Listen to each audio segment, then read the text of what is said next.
Good morning, Interboro. This is Mr. Johnston with the Pledge of Allegiance. Please rise. I pledge allegiance to the flag of the United States of America and to the republic for which it stands, one nation under God, indivisible, with liberty and justice for all. Now stay tuned for this edition of KScope. Good morning, Interboro, and welcome to the Tuesday Valentine's Day edition of KScope. I'm Sam. And I'm Caroline with your morning announcements. The next meeting of the French Club will take place on Wednesday, February 15 at 2:30 p.m. in room 230. We will be working on Mardi Gras and t-shirts for the World Language Festival. Snacks will be served. Junior prom tickets are now for sale.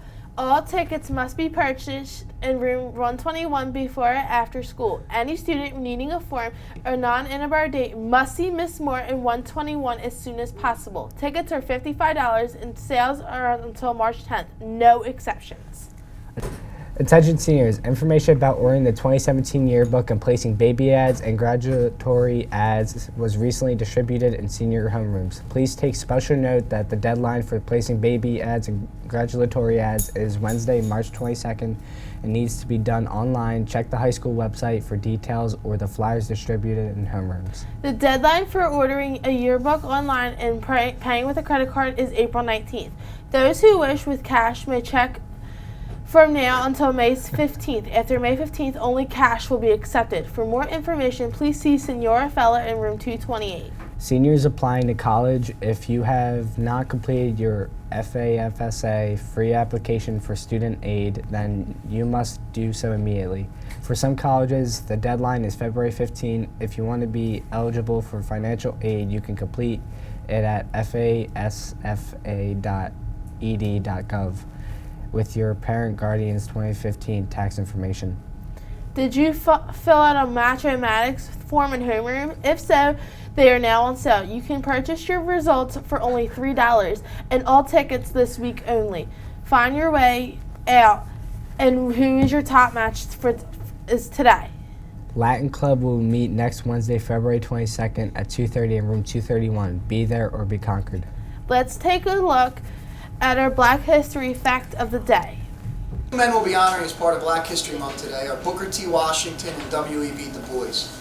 Both men were prominent in the African American community following Reconstruction in the United States, and they both offered different ways for African Americans to kind of overcome the racial injustice that became prevalent in our society at the time. W.E. Du Bois was a Northerner who advocated for education quite a bit, and through what he called the talented 10th, he hoped to get African Americans almost immediate equality at the time.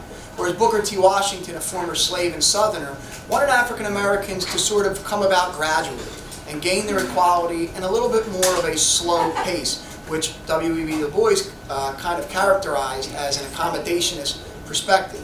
Booker T. Washington felt by gaining useful working skills through vocations at his school, the Tuskegee and Normal Industrial Institute, that African Americans can, find some work, gain some financial, stability, and advance.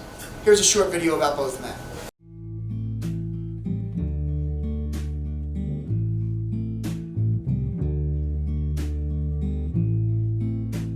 One of the first moments where Du Bois comes onto the national stage is the brewing controversy between his ideas about racial progress and how to move the race forward and the leading African American figure of that time period, the late 19th and early 20th century, Booker T. Washington. In the beginning, they agreed on many points about the importance of education and moving the race forward.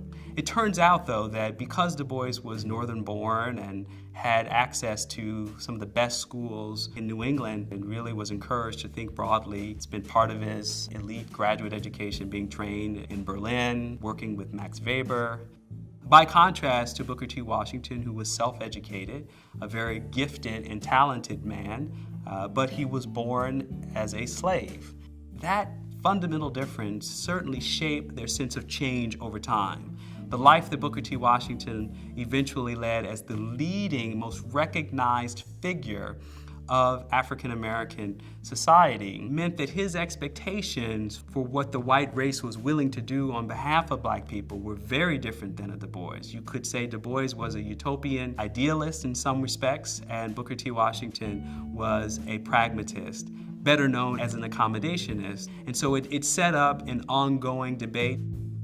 Eventually, Booker T. Washington's program sustained the ethos of Jim Crow America because it was about black people working, but on white people's terms. It was about a lack of political enfranchisement because black people were subject to poll taxes and literacy tests and the inability to vote.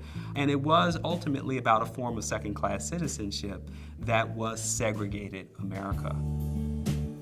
In this regard, Du Bois did see that real change, fundamental change, living up to the real promises of racial democracy in America, depended upon agitation, depended upon a grasp for power. Thank you very much. A very happy birthday to Jared Beavers, Michaeline Carney, and Mr. Conti. We hope you have a great day. That's all the announcements we have for today. See you tomorrow, Interboro.